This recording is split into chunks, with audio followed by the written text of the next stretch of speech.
அம்மா அங்கே 100 நாள் வேலை செய்யறதுக்கு உழைக்கிறாங்களா, ஆனால் அந்த நேரத்தில் வந்து விஜயலட்சுமிக்கு 50,000 10,000 காசுலாம் கொடுத்தாரா, இனி ஏன் சீமானி இந்த பொழப்பு உனக்கு, இந்த பக்கம் ஒரு பக்கம் பேரம், ஒரு பக்கம் மேடையில் பார்த்தா வீரம் அப்படின்னு அக்கா அப்படியே ரைடிங்காக வாய்க்கு வந்ததெல்லாம் போட்டு அடிச்சிட்டாங்க.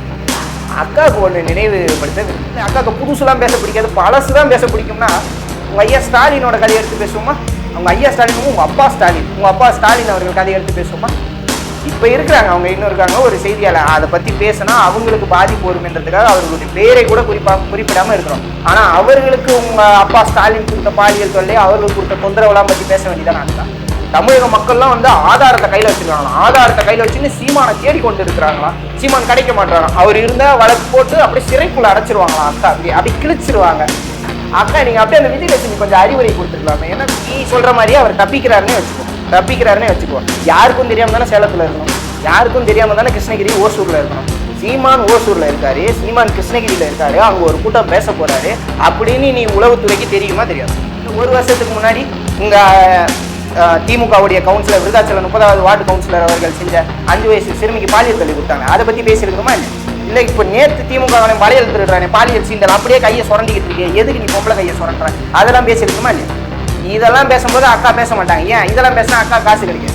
பாலியல் குற்றங்களே நடக்காத மாதிரியும், அதுவும் இவர்களுடைய அப்பா ஆட்சியில் சுத்தமாக அதெல்லாம் நடக்கும். உங்கள் அப்பா ஆட்சிக்கு வந்த பிறகுதான் டிவியை திருப்புற இடம், செய்தித்தாளை திருப்புற இடம்லாம் 5 வயசு சிறுமி கற்பழிப்பு, 5 வயது சிறுமிக்கு பாலியல் துன்புறுத்தல், 8 வயது சிறுமிக்கு பாலியல், 10 வயசு சிறுமிக்கு 17 வயது சிறுவன் பாலியல் துன்புறுத்தல், எங்க பார்த்தாலும் மதுமணம் சுபவி பாருங்க. மேடை போட்டு இதுவரைக்கும் எந்த பிரச்சனையும் பேசாத இவர்கள், நாட்டுடைய எந்த பிரச்சனையும் பேசாத இவர்கள் சீமானை கண்டிக்கின்றோம்னு ஒரு கூட்டம் போடுறாங்க. சீமானை கண்டிக்கிறோம்னு ஒரு கூட்டம் போட்டு சீமானை பத்தி பேசுறது, சீமான் பாரதியை கையில் எடுத்து பாரதியை இழிவுபடுத்துறது. என்ன சமஸ்கிருதம் வந்து இந்த நாட்டின் மொழியாக இருக்கணும் அப்படின்னு பாரதி பேசியிருக்காரு பாருங்க, ஒரு பாப்பானை முன்னிறுத்துறாரு அப்படின்னு. ஆனா அந்த பாப்பான் தான் சொன்னா, சாதியில் இல்லையடி பாப்பா குல தாழ்ச்சி முயற்சி சொல்லுதல் பாவம், நீதி நிறைந்த மதி கல்வி அறிவு நிறைந்தோர் மேலோர், அன்பு நிறையுடையோர் மேலோர்னு பாருங்க. சொல்லுங்க, பெரியார் பாட்டி இருக்காரா? சொல்லுங்க. திமுக காரனை போல ஒரு பச்சொந்தி உலக வரலாற்றிலே கிடையாது. இதை நான் சொல்லல, அந்த திமுகவுக்காகவே தன் உயிர் ஆன்மா எல்லாத்தையும் கொடுத்து உழைத்த எங்கள் தாத்தா புனித போராளி பழனி பாபா சொன்னார். அவர் எம்ஜிஆர் கூட என் நெஞ்சில் தான் குத்தினார்னா, ஆனா கருணாநிதி என் முதுகில் குத்தினார்னு சொல்லியிருக்காரு. துரோகி கருணாநிதி. தாய் தமிழ் உறவுகளுக்கு வணக்கம். நான் காஞ்சி சரவணன், காஞ்சிபுரம் நாம் தமிழ் கட்சி தொகுதியிலிருந்து. இன்ட்ரெஸ்டிங்கான ஒரு விஷயம் இருக்குது. அக்கா சுந்தரவல்லி அவர்கள் ஒரு காணொலி ஒன்று போட்டிருக்காங்க. என்னன்னா, இப்போ வந்து தீகா கழகத்தில் இருக்கிறவங்க எல்லாம் தாம் தூம்னு குதிச்சுட்டு இருக்காங்க. ஏன் ஒரு வழக்கு போட்டோம். இப்போ அந்த வழக்கை பற்றி நீதிமன்றம் விசாரணைக்கு எடுத்தது, சீமான் வந்து பாலியல் குற்றவாளின்னு தொடர்ச்சியாக மக்கள்கிட்ட சொல்லிட்டு இருக்கோம். டக்குன்னு உச்ச நீதிமன்றத்துக்கு போனோடனே அதுக்கு வந்து தடை போட்டாங்க. அவங்களே பேசி தீர்த்துக்குவாங்க, விட்டுருங்க அப்படின்னு சொல்லிட்டாங்க. இப்போ என்ன இவங்களுக்குன்னா, இப்போ அது நீதிமன்றத்தில் இல்லை, வழக்கை விசாரிக்க முடியாது, அதனால செய்திகள் போட முடியாதுன்னு இப்போ தீகா காரங்க எல்லாம் குதிக்கிறாங்க. அதனால அவங்களே காணொலி போட ஆரம்பிச்சிடுறாங்க. உளவுத்துறை அமைப்புகள்லாம் இருக்கிற மாதிரி மொத்த காணொலியும் போட்டுறாங்க. இதுல அக்கா சுந்தரவல்லி சொல்றாங்க, சீமான் வந்து இப்போ வழக்கு போட்ட பிறகு பதட்டத்துல இருக்காராம், பயத்துல இருக்காராம், ஊரா வந்து அப்படியே சுத்துறாராம், இங்க வரவே மாட்டுறாராம், இங்க வந்தா விசாரணைக்கு வர சொல்றான்னு ஊரா சுத்துறாராம், உச்ச நீதிமன்றத்துல போய் கெஞ்சுறாராம், ஐயா இந்த மாதிரி நாங்களே பேசி தீர்த்துக்கிறோம், தயவு செஞ்சு இந்த வழக்கை ஸ்டேவை கொடுங்க ஐயா, இடைக்கால தடை கொடுங்கன்னு கேட்குறாராம். வெளியே வந்துட்டு நான் எதுக்கு வந்து காசுலாம் கொடுக்கணும் அப்படின்னு வீராப்பா பேசுறாரு. அப்படி இப்படின்னு இருக்கிற எல்லாத்தையும் எடுத்துட்டு போய் அவங்க அம்மா அங்கே 100 நாள் வேலை திட்டத்துக்கு உழைக்கிறாங்களா, ஆனால் அந்த நேரத்தில் வந்து விஜயலட்சுமிக்கு 50,000 10,000 காசுலாம் கொடுத்தாரா, இனி ஏன் சீமானி இந்த பொழப்பு உனக்கு, இந்த பக்கம் ஒரு பக்கம் பேரம், ஒரு பக்கம் மேடையில் பார்த்தா வீரம் அப்படின்னு அக்கா அப்படியே ரைமிங்காக வாய்க்கு வந்ததெல்லாம் போட்டு அடிச்சிட்டாங்க. அக்காவுக்கு ஒன்று நினைவுபடுத்த விரும்புகிறேன். ஒரு வருஷத்துக்கு முன்னாடி திமுகவுடைய விருதாச்சலம் 30வது வார்டு உறுப்பினர் கவுன்சிலர், திமுக கவுன்சிலர் ஒரு 5 வயசு குழந்தைக்கு பாலியல் தொல்லை கொடுத்தாரு. அப்ப அக்கா வாயில என்னத்தை வச்சுட்டு இருந்தீங்க? அப்ப ஏன் அக்கா பேசல? அப்படியே பேச வேண்டியதானே? இங்க பாருங்க, 5 வயசு குழந்தைய அப்படியே அந்த பொங்கலை கொஞ்சம் இந்த 5 வயசு சிறுமிக்காகவும் அக்கா பொங்கி இருந்தாங்கன்னா, அக்காவை நீதியாளர், நேர்மையாளர், நெறியோட நேர்மையோட பேசுவாங்க அப்படின்னு சொல்லியிருக்கலாம். உங்க கவுன்சிலர் 5 வயசு சிறுமியை கற்பழிச்சதுக்கு டக்குன்னு அவங்கள வந்து கட்சியில இருந்து அடிப்படை உறுப்பினர் பதவியில இருந்து நீக்கிட்டு அந்த செய்தி அப்படி கப்பு சிப்புன்னு போட்டு மூடிட்டீங்களே, ஏன் அக்கா அதெல்லாம் பேசியிருக்கலாமே? இதை விட அக்காவுக்கு புதுசுலாம் பேச பிடிக்காது, பழசுதான் பேச பிடிக்கும்னா உங்க ஐயா ஸ்டாலினோட கதையை எடுத்து பேசுவோமா? அவங்க ஐயா ஸ்டாலினும் உங்க அப்பா ஸ்டாலின் அவர்கள் கதையை எடுத்து பேசுவோமா? இப்ப இருக்கிறாங்க அவங்க இன்னும் இருக்காங்க ஒரு செய்தியாளர், அதை பத்தி பேசினா அவங்களுக்கு பாதிப்பு வரும்ன்றதுக்காக அவர்களுடைய பேரை கூட குறிப்பிடாம இருக்கிறோம். ஆனா அவர்களுக்கு உங்க அப்பா ஸ்டாலின் கொடுத்த பாலியல் தொல்லை, அவர்களுக்கு கொடுத்த தொந்தரவுலாம் பத்தி பேச வேண்டியதானே அக்கா? சொல்லுங்க. வாய்க்கிலேயே ஒரு ஏதாவது ஒண்ணு கடைசிட்டா போதும், அந்த அப்படியே காணொலி கேமரா முன்னாடி வச்சுட்டு வாய்க்கு வந்ததெல்லாம் பேசிட வேண்டியது. உங்களை அந்த லுலு ஒரு குரூப்ல வச்சுட்டு பிரான்ஸ் தமிழச்சின்னு ஒரு அக்கா கிளின்னு கிழிச்சாங்களே, பச்சை பச்சையா கேட்டாங்க அந்த அக்கா உங்களை. அப்பெல்லாம் கேட்க வேண்டியதானே? இப்போ நம்ம ஒரு நீதி நியாய தர்மத்தோட நீங்க பேசுங்களேன். அக்கா விஜயலட்சுமிக்காக போராடுறீங்க, சுந்தரவல்லி அக்கா அப்படியே கத்துறாங்க தாம் தூணி. எனக்கு தெரிஞ்சு எராமிசி, உங்க மாமா சுபவி இருக்காருல எராமிச, அவருக்கு அப்புறம் அறிவாலயத்துல அதிக சம்பளம் வாங்குறது சுந்தரவல்லி அக்கா தான் நினைக்கிறேன். அக்காக்கு ஒண்ணு ஞாபகப்படுத்துவோம். அக்கா தாம் தூணு குதிக்கிற நீங்க சீமான சிறை இல்லடே, சீமானை கைது செய்யும் சொல்றவங்க அந்த விஜயலட்சுமி அக்கா கொஞ்சம் அறிவுரை கொடுத்துருக்கலாமே. காணொலியில நீங்க தான் நேர்மையாளராச்சே. தமிழக மக்கள்லாம் வந்து ஆதாரத்தை கையில வச்சிருக்காங்களாம், ஆதாரத்தை கையில வச்சுன்னு சீமானை தேடி கொண்டு இருக்கிறாங்களாம். சீமான் கிடைக்க மாட்டாராம், அவர் இருந்தா வழக்கு போட்டு அப்படியே சிறைக்குள்ள அடைச்சிருவாங்களாம். அக்கா அப்படி கிழிச்சிருவாங்க.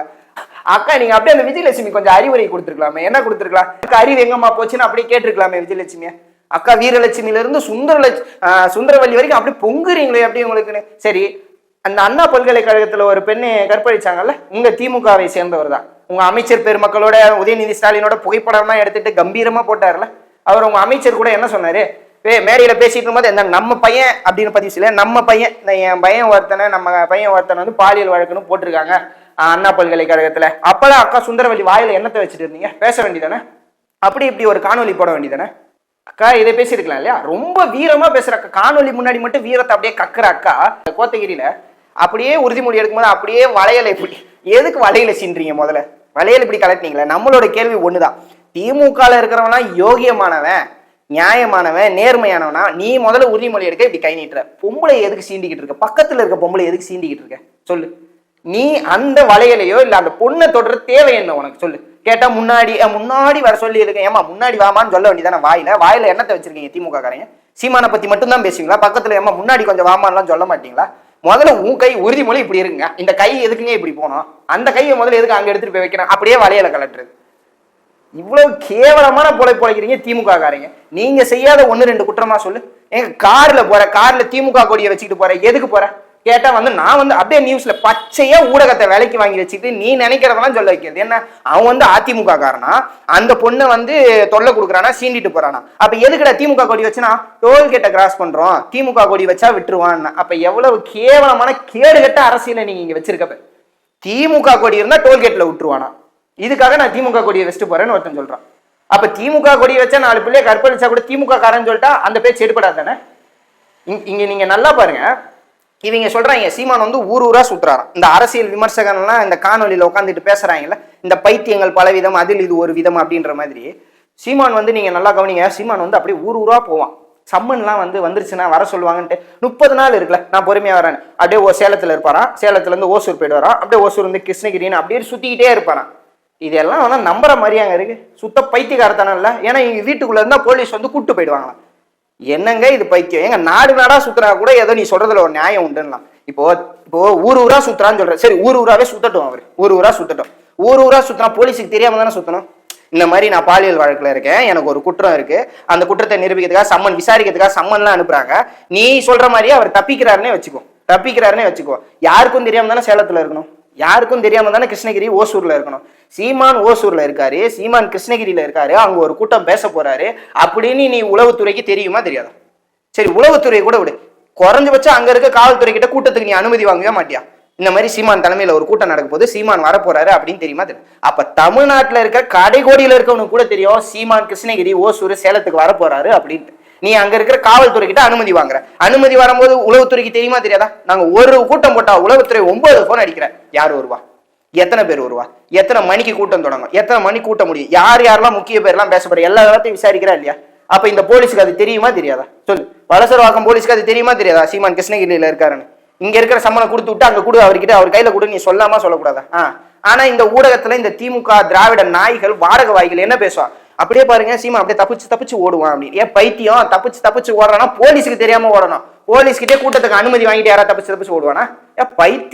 பைத்தியம் கூட கொஞ்சமாச்சும் அறிவு இருக்குங்க. ஒரு அடிப்படை அறிவு கூட எல்லாம் பேசுறாங்க.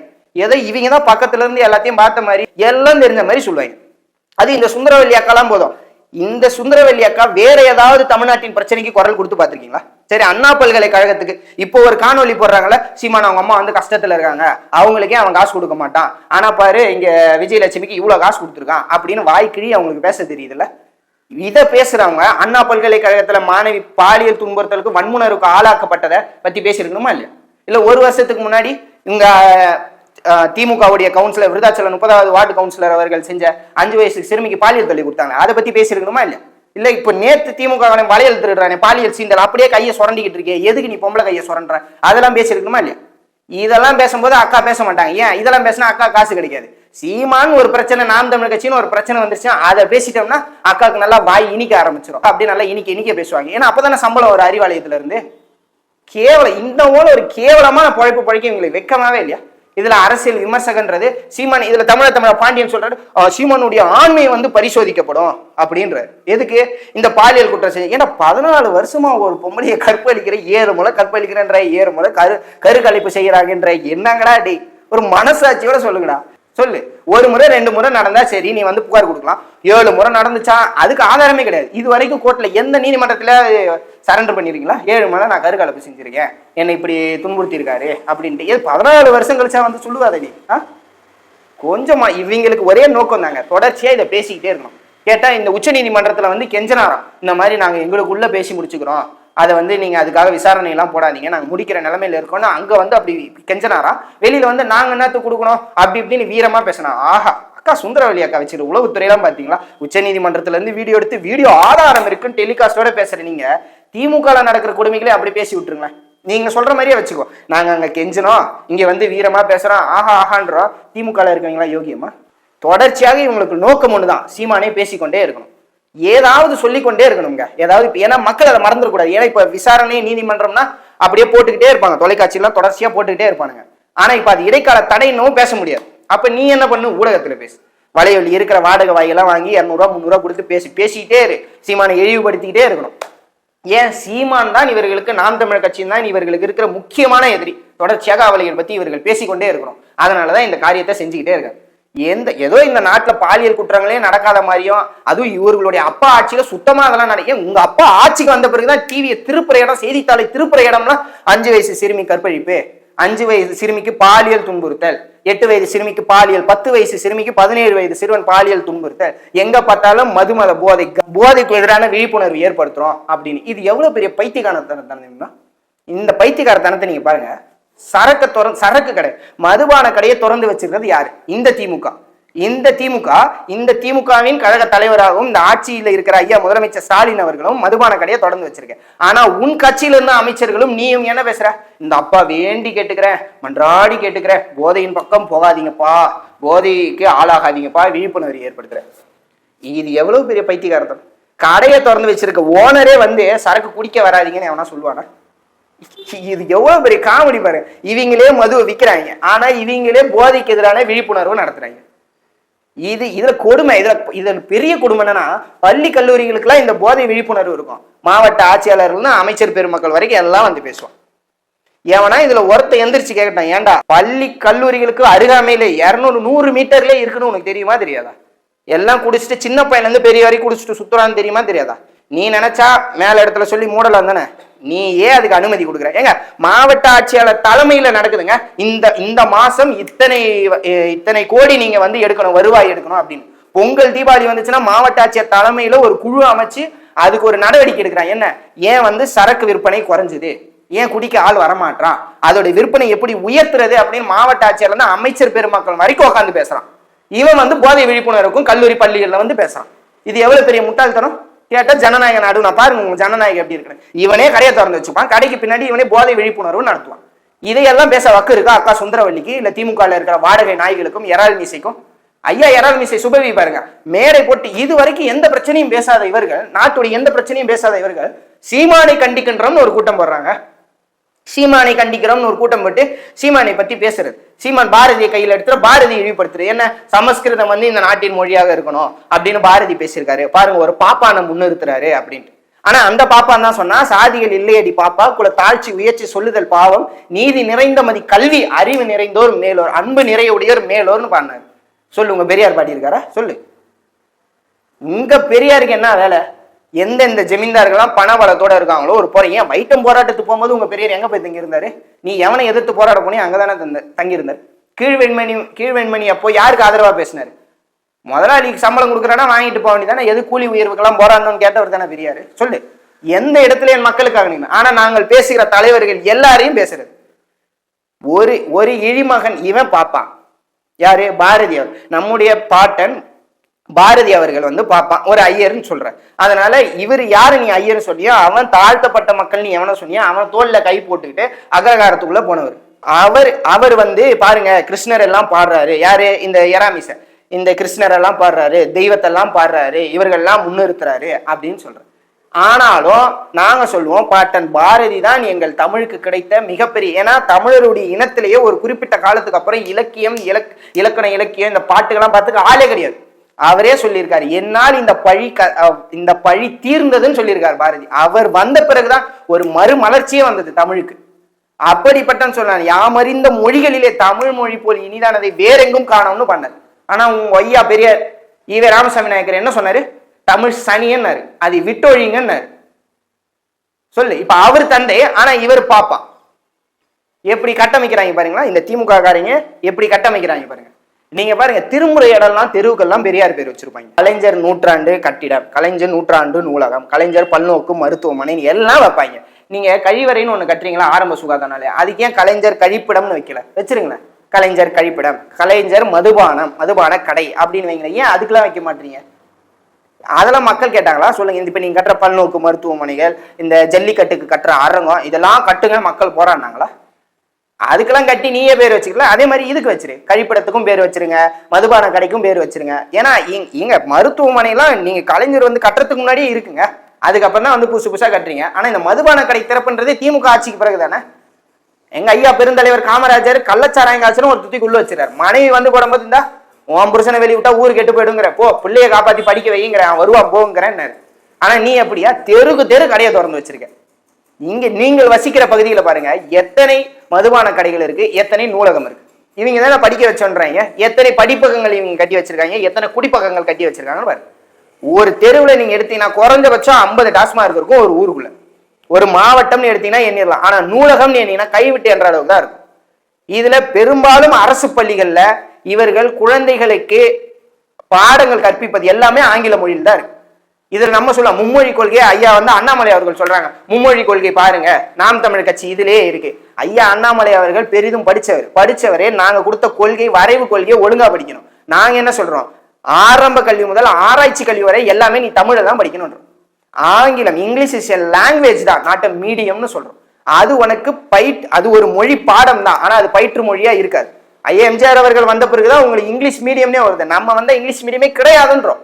நாங்கள் தமிழ் மீடியம் தான், ஆரம்ப கல்வி தான் ஆராய்ச்சி கல்வி வரைக்கும் தமிழ்ல தான் படிப்போம். ஆனால் நீ படிக்க விரும்புறியா, ஆங்கிலம் படிக்க விரும்புறியா, அந்த ஒரு மொழி பாடம் படி. இல்ல நான் இந்த மாதிரி இங்க வேலைக்கு போறேன், ஜெர்மனுக்கு போறேன், நான் ஜெர்மன் படிக்கணும், ஜெர்மன் விருப்ப மொழி பாடம் படி.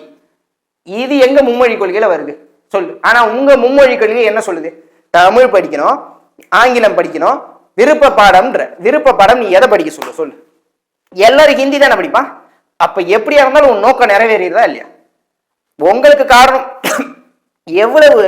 இவங்களுக்கு எவ்வளவு ஒரு அதிகார திமிர் இருந்தா சொல்றாங்க பாருங்க. மத்தியில இருக்க அமைச்சர் தெளிவா சொல்றாரு, நீங்க மும்மொழி கொள்கையை ஏற்கல, அதனால பணம் அனுப்ப முடியாது அப்படின்ட்டு. ஆனா இந்த திமுக எதுக்கு எடுத்தாலும் மத்திய அரசு தான் காட்டும். பாருங்க எப்படி சொல்லிட்டாங்க மும்மொழி கொள்கையை நம்ம ஏற்கலையா, அதனால பணம் தர மாட்டாங்களா, அப்படி தாம் தூம்னு குத்துவான். இவன் நல்லவன் நினைக்கிறீங்க நீங்க? திமுக காரனை போல ஒரு பச்சோந்தி உலக வரலாற்றிலே கிடையாது. இதை நான் சொல்லல, அந்த திமுகவுக்காகவே தன் உயிர் ஆன்மா எல்லாத்தையும் கொடுத்து உழைத்த எங்கள் தாத்தா புனித போராளி பழனி பாபா சொன்ன. அவர் எம்ஜிஆர் கூட என் நெஞ்சில் தான் குத்தினார், ஆனா கருணாநிதி என் முதுகில் குத்தினார்னு சொல்லியிருக்காரு. துரோகி கருணாநிதி. எம்ஜிஆர் அவர்கள் வரவனுக்குலாம் சாப்பாடு போட்டுறாங்க. எவனா ஒருத்தன் திமுக இருந்து வந்து கருணாநிதி அவங்க வீட்டுல ஒரு விருந்து போட்டார். அப்பா சாப்பிட்டு என் தொண்டெல்லாம் நிறைஞ்சு போச்சு, வயிறுலாம் நிறைஞ்சு போச்சுன்னு எவனா சொல்லி கேள்விப்பட்டிருக்கேன்? அவன் எச்சி கையில கூட காக்கா வாட்ட மாட்டான்றாரு ஐயா பழனி பாபா அவர்கள். அவரே சொல்றாருல, அந்த கட்சிக்கு என்னை விட உழைச்சவ யாரும் கிடையாது. என்ன பாரு, அவன் புள்ள ஸ்டாலின் கூட அந்த கட்சிக்கு உழைச்சது கிடையாது, ஆனா நான் உழைச்சிருக்கேன். ஆனா கருணாநிதி கேவலம் இந்த பிஜேபி கூட கூட்டணி வைக்கிறதுக்காக என்னை தூக்கி வெளியே போட்டான்னு சொல்லியிருக்கேன். முதுவில குத்தின துரோகின்னு சொல்லியிருக்கேன். அதனால்தான் நம்ம கருணாநிதி இந்த நிமிடம் வரை சொல்றோம், தமிழினத்தின் துரோகி கருணாநிதி அப்படின்றோம். இதையெல்லாம் பேச முடியுமா அக்கா சுந்தரவல்லியால? ஏதாவது ஒண்ணு கிடைச்சா போதும், சும்மா இருக்க வாய்க்கு அவளுக்கு அடிச்ச கதையா போட்டு மென்னு தள்ள வேண்டியது, வாய்க்கு வந்ததெல்லாம் சொல்ல வேண்டியது. ஏன் நம்ம ஒரு கருத்து எடுத்து வைக்கிறோம்னா அது எப்படியாவது மக்களிடம் கொண்டு போய் சேர்த்துடணும், மக்களுக்கு தெளிவை உண்டாக்கணும்னா நம்ம ஒரு கருத்தை வைப்போம். ஆனா அவனுக்கு அது பிரச்சனை கிடையாது. ஒரு வீடியோ போட்டோமா, அதை அப்லோடு பண்ணோமா, அறிவாலயத்துல அமௌண்ட்டை வாங்கினோமான்னு கம்முன்னு இருப்பானுங்க. ஏன்னா பேசிட்டியா அவ்வளோ 200 300 வாங்கிட்டியா. எனக்கு தெரிஞ்ச அதிக ஊதியம் வாங்குறது எறால் மியூசிக் அப்புறம் அக்கா சுந்தரவல்லின்னு தான் நினைக்கிறேன். எந்த ஒரு மக்கள் பிரச்சனைக்கும் பேசாதவர்கள். என் மக்கள் ஒன்னை சிந்திக்கணும். நீங்க இப்ப தொடர்ச்சியா காணொலியை பார்த்துக்கிட்டே இருப்பீங்க. பாத்தீங்கன்னா சீமானை பற்றி பாலியல் குற்றவாளி, சீமானை அப்படி பண்ணிட்டான், இவ்வளவு காசு வாங்கி ஏமாத்திட்டான், 7 முறை கருக்கலைப்பு செஞ்சுட்டான். இதை பேசுற வாடகவாய்கள் எவனாவது ஒருத்தன் மக்கள் பிரச்சனை ஏதாவது பேசியிருக்கானா நீங்க யூடியூப் முழுக்க இணையதளம் முழுக்க தேடி பாருங்க, ஒரு பிரச்சனை கிடைக்காது உங்களுக்கு. பேச மாட்டான். அதை பேசுறதுனால அவனுக்கு ஆதாயம் கிடையாது, லாபம் கிடையாது. இதே சீமானை பத்தி பேசிட்டான்னு வச்சுக்கோங்களேன், எல்லா லாபமும் ஆதாயமும் இருக்கு. சீமானை பற்றியோ நாம் தமிழர் கட்சியை பற்றியோ இழிவா பேசினா காசு கிடைக்கும். திமுகவில் எப்படி ஒட்டுண்ணி கட்சிகள் மாதிரி இந்த கூட்டணி கட்சிகள்லாம் வாயை பொத்திக்கிட்டு அமைதியா போடுற காசை வாங்கிட்டு நிக்கிறானோ, அதுபோல இந்த ஊடகங்களும் தொலைக்காட்சிகளும் அதை செய்வாங்க. நீ சம்மன் கொடுத்த, நீ சம்மன் எது கொடுத்த? அவரை விசாரணைக்கு அழைக்கணும், அசிங்கப்படுத்தணும் கொடுத்த. ஆனா நடந்தது என்ன? உன் கூட்டம், உன் பிறந்த நாள் கூட்டத்துக்கு, உன் அப்பா ஸ்டாலின் பிறந்த நாள் கூட்டத்துக்கு ஒரு வியூஸ் கூட ஓடல. போனது எல்லாமே 1.2K 2.1K இவ்வளவுதான். ஆனா வந்தது எல்லாம் ஸ்ட்ரீம்லைட் மெயின் மீடியால இருந்து எல்லாம் காட்டினது யாரு? சீமானதான். சவுக்கு சங்கர் சொல்றாரு, நான் இது வரைக்கும் அம்மையார் செல்வி ஜெயலலிதா அவர்களுக்கு தான் பார்த்திருக்கேன். அவங்க கான்வாய் அந்த ஜெயில இருந்து வெளியே வரும்போது அந்த கான்வாயில பாத்தீங்கன்னா கான்வாய் முழுக்க ஆளுகள் இருப்பாங்க, கேமராவை பிடிச்சபடியே வருவாங்க, அந்த பந்தாவா அப்படி வரதை காட்டுவாங்க. அதுக்கப்புறம் இப்போ ஒரு ஆளு காட்டுறான்னா அது சீமானுக்கு தான். இந்த பிரச்சனையெல்லாம் இழுத்து விட்டது யாரு? உங்க அப்பா ஸ்டாலின் அவர்கள் தான். நீ என்ன பண்ணிருக்கணும்? ஒன்னும் பிறந்த நாளைக்கு முன்னாடி 2 நாளைக்கு முன்னாடி போட்டிருக்கணும், இல்ல 2 நாளைக்கு அப்பளம் போட்டிருக்கணும். தேவையில்லாம உன் பிறந்த நாள் கிட்ட வர நேரத்துல போட்டு உனக்கு அங்க ஒரு கூட்டம் வர போய் ஹைலைட் மீடியா யாருமே நீ உன் பிறந்த நாள் பேச்ச நீ பேசி கூட்டத்துல நீங்க பேசிட்டு ஒரு பையன் காட்டல, டிவில எல்லாம் சீமானதான் தான் காட்டுறான். ஏன்னா அங்க காட்டினாதான் நல்ல விளம்பரம் கிடைக்கும், அவனுக்கு ஊதியம் கிடைக்கும், காசு கிடைக்கும், எல்லாம் அவரை தான் காட்டுறேன். நீங்க தான் எங்களை வளர்த்து விட்டுக்கிட்டு இருக்கீங்க. தொடர்ச்சியா பேசி எங்களை இழிவுபடுத்துறோம் நினைச்சு நீங்க தான் கட்சியை வளர்த்துக்கிட்டு இருக்கீங்க. இப்படி ஒரு கூட்டத்தை தான் நாம் தமிழர் கட்சிக்கு எதிராக இந்த திமுக, திராவிட வாய்கள், ஊடக வாய்கள் எல்லாமே தொடர்ச்சியா செஞ்சுக்கிட்டு இருக்கும். காரணம் ஒண்ணுதான், நாம் தமிழர் கட்சியை வீழ்த்தியே ஆகும். ஆனா இவர்கள் தொடர்ச்சியாக நம்மளை இழிவுபடுத்தி கொண்டு இருப்பார்கள். என்ன, கவுன்சிலர் கூட இல்லாத கட்சி. ஆனா கன்னியாகுமரி, குளைச்சல் தொகுதிகள்லாம் நம்ம கவுன்சிலர் இருக்காங்க, அதெல்லாம் அவங்க ஒரு பொருட்டாவே கண்டுக்க மாட்டாங்க. ஆனாலும் சொல்லக்கூடியது, ஒரு ஆடு கவுன்சிலர் கூட இல்லாத கட்சியில என்னத்துக்கு இருக்க அப்படின்னு கேட்பாங்க. என் மக்கள் ஒன்றே புரிஞ்சுக்கணும், MP MLA வானா கட்சி வளரும், ஆனா இன விடுதலை சாத்தியமாகுமா? இதை பேசி வந்தவர்கள் தானே, இதை பேசி வந்தவர்கள் தான் பாமக, VCK, இந்த திராவிடத்துக்கு எதிராக கட்சி ஆரம்பித்த எல்லோருமே இதை பேசி வந்தவர்கள் தான். என் மக்களை முன்னேற்றணும், என் இனத்துக்கு ஒரு விடிவு காலம் வரணும்னு ஆரம்பிச்சவங்க தான். எல்லா கட்சியும் இப்ப எங்க போயிருக்கு? திமுக, அதிமுக முன்னாடி மண்டிட்டு கிடக்கு. அந்த பெரிய கொழுத்த பன்னிகளிடமிருந்து வருகிற காசை வாங்கி கொண்டு ஒரு MP, ஒரு MLA, ஒரு சீட்டுக்காக, ஏங்க ஊரு பேர் தெரியாத கட்சிலாம், MP MLA இருக்கான், உங்களுக்கு தெரியுமா? அப்படிப்பட்ட கட்சிகள்லாம் இருக்கு. ஆனாலும் தனித்து நின்று 8% மேல வாக்கு வாங்கி ஒரு கட்சி அங்கீகாரத்தை தமிழ்நாட்டில் பெற்றிருக்குன்னா அது நாம் தமிழர் கட்சி தான். அப்ப ஏன் நாம் தமிழர் கட்சி இன்னும் ஒரு அமைச்சர், ஒரு MP-யோ ஒரு MLA-வோ இவர்களால ஆக முடியல அப்படின்னா, இந்த அரசியலை இங்கதான் என் மக்கள் மதிநுட்பமா புரிஞ்சுக்கணும்.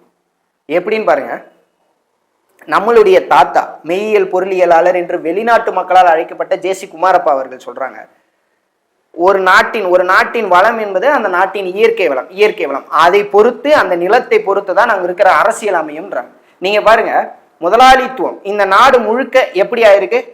குளோபலைசேஷன், உலகமயமாக்கல் ஆக்கப்பட்டிருக்கு, தனியார் மயமாக்கப்பட்டிருக்கு, தாராளமயமாக்கப்பட்டிருக்கு. இந்த நேரு இந்த கோட்பாடை எடுத்து வரும்போது JC குமாரப்பா அவர்கள் சொல்றாங்க அது கூடாது, அது தப்பு அப்படின்னு சொல்றாங்க. காந்தி அவர்கள் கூட விரும்பினாங்க, என்ன, JC குமாரப்பா அவர்களை தான் நிதித்துறைக்கு கொண்டு வரணும் அப்படின்ட்டு. ஆனா நேருவே அவர் கையில எடுத்துட்டு அவர் கொண்டு வராரு, தாராளமயமாக்குறாரு, தனியார் மயமாக்குறாரு, முதலாளித்துவத்திற்கு தேவையான எல்லா கொள்கைகளையும் அப்படியே எடுத்துக்கிறாங்க, பொருளாதார கொள்கைகளை எடுத்துக்கிறாங்க. இப்ப நீங்க இதுல கவனிங்க, எப்போ ஒரு கட்சி பொருளாதார கொள்கை என்று புதுசா ஒண்ணு கொண்டு வருது, அது இந்த முதலாளித்துவத்தை உடைக்கிற விதமா இருக்கோ, அப்ப அந்த கட்சியை யாருமே எழும்ப விட மாட்டாங்க. இது உண்மை. இப்ப நீங்க நுட்பமா கவனிங்க, முதலாளித்துவத்துக்கு எதிராக எந்த கட்சி பேசினாலோ அந்த கட்சியை வளர விட மாட்டாங்க. ஏன்னா அந்த முதலாளிகள் கையில தான் பெரும் தனியார் முதலாளிகள் இருப்பார்கள், நிறுவனங்கள் இருக்கும், ஊடகங்கள் இருக்கும், சினிமா துறை என எல்லாமே அவர்கள் கட்டுப்பாட்டுக்குள்ளதான் இருக்கும். இப்ப சீமான் பேசுறது எதையுமே போட மாட்டாங்க, பாத்திருக்கீங்களா? சீமானே கேட்பாரு, இப்ப நான் இதை பேசுறேன், இதை போடுவீங்களா அப்படின்னு. அண்ணா கண்டிப்பா போடுவோம்னா அப்படின்னுவாங்க. ஏன் நாம் பேசுவதையோ இல்ல நாம் ஏற்றிருக்கிற கொள்கையின் தலைவன், நம் தலைவர்களையோ அவர்கள் எங்கேயுமே காட்ட மாட்டாங்க, போட மாட்டாங்க. குறிப்பா சீமான் பேசுறத போடவே மாட்டாங்க. எங்க அம்மா எடுத்துக்கோங்க, வீட்டுல செய்தியில நாங்க பாத்துட்டோம்னு வச்சுக்கோங்களேன், என்னடா அதிசயமா உங்க ஆள் இதெல்லாம் வராரு அப்படின்னு கேட்பாங்க. அப்ப பாருங்க, இந்த ஊடகங்கள் எந்த அளவுக்கு நம்மை புறக்கணிக்கிறார்கள்.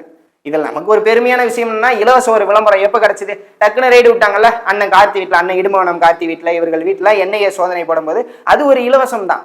அவன் நம்மளை அசிங்கப்படுத்துறோம்னு நினைச்சா அவனே அடுத்தடுத்த தலைவர்களை காட்டிட்டு இருக்காங்க. பாருங்க, நாம் தமிழ் கட்சியில் இடுமவனம் கார்த்தின்னு ஒருத்தர் இருக்காரு, அவர் முக்கியமான புள்ளியா இருக்காரு, பிரமுகரா இருக்காரு, அவர் வீட்டுல பாத்தீங்கன்னா என்ன ரைடு போயிருக்கு அப்படின்ட்டு அவன் நம்மளை இழிவுபடுத்துறதா நினைச்சு போட்டிருக்கான். ஆனா நம்மளுக்கு ஒரு சந்தோஷம் என்ன, காசே கொடுக்காம விளம்பரம் பண்றான் மெயின் ஸ்ட்ரீம் மீடியா நம்மளை. அது அவனுக்கு புரிய மாட்டேங்குது. அது போலதான் இப்போ இந்த முதலாளித்துவத்திற்கு எதிராக செயல்படுற எந்த கட்சியும் அவங்க முன்னிறுத்த மாட்டாங்க. இப்ப பாருங்க, ஐயா ஜே சி குமாரப்பா அவர்கள் சொல்றாங்க, முதலாளித்துவம் இவர்கள் எதை குறிப்பாக பார்ப்பார்கள்னா தன்னுடைய முதலீடை பார்ப்பார்கள். தான் கொடுக்கக்கூடிய பொருள், அந்த பொருளுக்கான முதலீடு, இதையெல்லாம் குறிப்பாக கவனிப்பார்கள். தே ஃபோகஸ்டிங் ஆன் தட். ஆனா எப்ப கம்யூனிஸ்ட் என்று வருகிறார்களோ, கம்யூனிஸ்டுகள் தொழிலாளர் வர்க்கத்தை பற்றி கவலைப்படுவார்கள். ஆனா இவர்கள் ரெண்டு பேருமே வராத ஒரு இடம் இருக்கு. அது இதுதான் தீர்ந்து போகக்கூடிய இயற்கை வளம், சூழியல், சுற்றுச்சூழல். இதைத்தான் ஜே சி குமாரப்பா அவர்கள், மெய்யியல் பொருளியலாளர் என்ன சொல்றாரு நம்முடைய தாத்தா அப்படின்னா, அவர்கள் இந்த உலகை தாராளமயம், தனியார் மயம், முதலாளித்துவமாக மாற்றுகிறார்கள், உலகமயமாக்குகிறார்கள் என்றால் யார் எங்க வேணாலும் தொழில் தொடங்கலாம், எவ்வளவு வேணாலும் தண்ணி எடுத்துக்கலாம், இடம் இலவசமா கிடைக்கும், நீர் இலவசமா கிடைக்கும், எல்லாமே கிடைக்கும். இந்த கொள்கை, இந்த உலகமயமாக்கல் கொள்கையை எடுத்து வருவாங்க. ஆனா நம்ம தாத்தா என்ன சொல்றாரு, ஜே சி குமாரப்பா அவர்கள், நீங்கள் லோக்கலைசேஷன் ஆகணும். If they are making globalization we have to make it localization.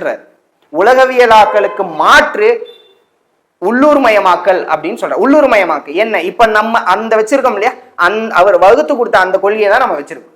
நம்ம ஐயா நம்மாழ்வார் அவர்களும் ஜே சி குமாரப்பா அவர்களும் எதை பேசினார்களோ அதைத்தான் பொருளாதார கொள்கைன்னு வச்சிருக்கு. என்ன, தற்சார்பு, தாய்மை, பசுமை பொருளாதாரம்னு சொல்றோம். இந்த 5 மாவட்டத்துக்கு என்ன தேவையோ அதை அந்த 5 மாவட்டத்திலே உற்பத்தி செஞ்சுக்கிறோம். ஐயா ஜே சி குமாரப்பா அவர்கள் சொல்றேன், இங்க வெளியே வைக்கிற தக்காளியை நீ எடுத்துட்டு போய் அமெரிக்கால கொடுக்குறனா அதுக்கு இங்க இருந்து எரிபொருள் செலவாகுது. அந்த எரிபொருள் செலவு மட்டும் இல்லாமல் அந்த எரிபொருளை நீ எரிச்சு அங்க எடுத்துட்டு போகும்போது ஏற்படுகிற மாசு இந்த சுற்றுச்சூழலை பாதிக்கப்படுது. அவர் எப்படி யோசிக்கிறார் பாருங்க. வெறும் பொருளாதாரம் என்பது வெறும் காசை தாண்டி இந்த சுற்றுச்சூழலோடு இணைந்து இருக்கிறது. அப்ப இந்த மண், இந்த வளம், இந்த நிலத்தை காப்பாத்தினாதான் பொருளாதாரத்திலிருந்து உங்களால மீண்டு வர முடியும். அப்ப இந்த செயல், அப்ப இதை நம்ம ஏத்திருக்கிறோம். அப்ப நம்ம என்ன சொல்லுவோம், நம்ம வந்தா தனிப்பெரும் முதலாளிகள் காலில் இருந்து, இப்ப அப்பா ஸ்டாலின் நாடு நடா போறாரு இல்லையா, தொழில் தொடங்குங்க, இங்க தொழில் தொடங்குங்க, இங்க தொழில் தொடங்குன்னு, அந்த மாதிரி கூட்டெல்லாம் இங்க நடக்காது. நம்மளே உள்ளூர் மயமாக்குவோம். நம்மளே தொழிற்சாலைகள், ஆடு மாடு கோழி இவைகள் எல்லாம் வளர்த்து அங்க தொழிற்சாலைகளை உற்பத்தி செய்வோம். நம்மளே சிறு சிறு குறு தொழில் செய்ய முதலாளிகளை, தமிழ் தேசிய முதலாளிகளை உருவாக்கி அங்க நம்ம உற்பத்தி சாலைகளை அமைச்சு, உற்பத்தி ஆலயங்களை வச்சு அங்க நம்ம உள்ளூர் மயமாக்குவோம். அப்ப இது யாரை பாதிக்கும்னா முதலாளியை பாதிக்கும். சரி, இதை முதலாளி பாதிக்கிறதுக்கும் நம்ம எம்பி எம்எல்ஏ ஆகிறதுக்கும் என்ன சம்பந்தம் அப்படின்னா, நம்ம இந்த உள்ளூர் மயமாக்கல், இந்த பொருளாதார கொள்கையை உள்ள புகுத்தும் போது இது அப்படியே தற்செயலா ஆட்டோமேட்டிக்கா தானாக இது யாரை போய் பாதிக்கும்னா பெரிய பெரிய முதலாளிகளை பாதிக்கும். அந்த பெரிய பெரிய முதலாளிகிட்ட இருந்து காசு வாங்கி கொண்டு, கமிஷன் வாங்கி கொண்டு, தேர்தல் பத்திரம் மூலமா நிதி வாங்கி கொண்டுதான் இந்த பாஜக, காங்கிரஸ், அதிமுக, திமுக போன்ற கட்சிகள்லாம் கட்சியும் நடத்துது. நம்ம பாக்குறோம்ல, ஒரு ஈரோடு கிழக்கு தேர்தலுக்கு இத்தனை கோடி செலவழிக்க முடியுதுன்னா அது யாருக்கிட்ட இருந்து, இந்த தனிப்பெரும் முதலாளி கிட்ட இருந்தா வருது. ஏன்னா இந்த தனிப்பெரும் முதலாளிகள் கிட்ட இருந்து காசை வாங்கி இவர்கள் ஆட்சி அமைச்சாதான் நமக்கு கடல் நீரை சுத்திகரித்து குடிநீர் கொடுப்பான், அவனுக்கு நிலத்தடி நீர்லயும் ஆத்துலயும் இருந்து தண்ணி எடுத்து கூல்ட்ரிங்க்ஸ், கொக்கோ கோலா தயாரிக்க கொடுப்பான். அப்ப இந்த முதலாளிகளுக்கு தேவை அரசியல் அடிமைகள், ஆட்சி அதிகாரங்களை செய்யற அரசியல் அடிமைகள். அப்ப இந்த அடிமைகளை கைக்குள்ள வச்சுப்போம். நம்ம போய் கெஞ்ச மாட்டோம், இங்க தொழில் தொடங்கும், நம்மளே தற்சார்பாக தொழில் தொடங்குவோம்.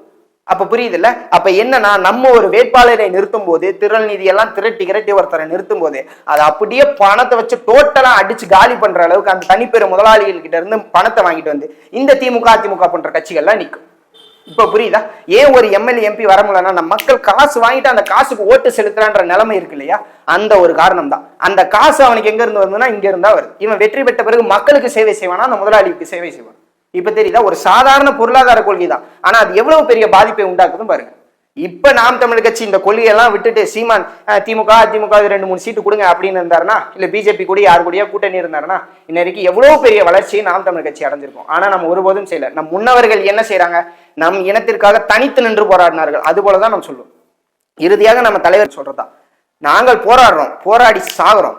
ஒருவேளை வரலாறு என்று ஒன்று இருந்தால் அது சொல்லும், தமிழர்கள் அவர்கள் நிலத்திற்காக போராடி செத்தார்கள் என்ற வரலாறாவது எங்களுக்கு இருக்கும். 1 சீட்டு 2 சீட்டு வாங்கி மானங்கெட்டு வாழ்றதை விட எங்களுக்காக தனித்து நின்று நாங்கள் வீழ்ந்தோம், ஒரு அடுத்த இளைய தலைமுறை சமுதாயம் வரும், அவர்களுக்கு தெரியும் நாங்கள் ஏன் இதெல்லாம் செய்தோம் என்று எங்கள் தாத்தா பழனி பாபா அவர்கள் சொன்னார்ல, அதைத்தான் நாம் செஞ்சு கொண்டிருக்கோம். அடுத்து நம் இலக்கு இனத்தின் விடுதலை தான். அதற்கு ஒட்டுமொத்த நிலமும் நாம் கைப்பற்றணும். அதற்காக தொடர்ந்து போராடுவோம், உழைப்போம். நன்றி.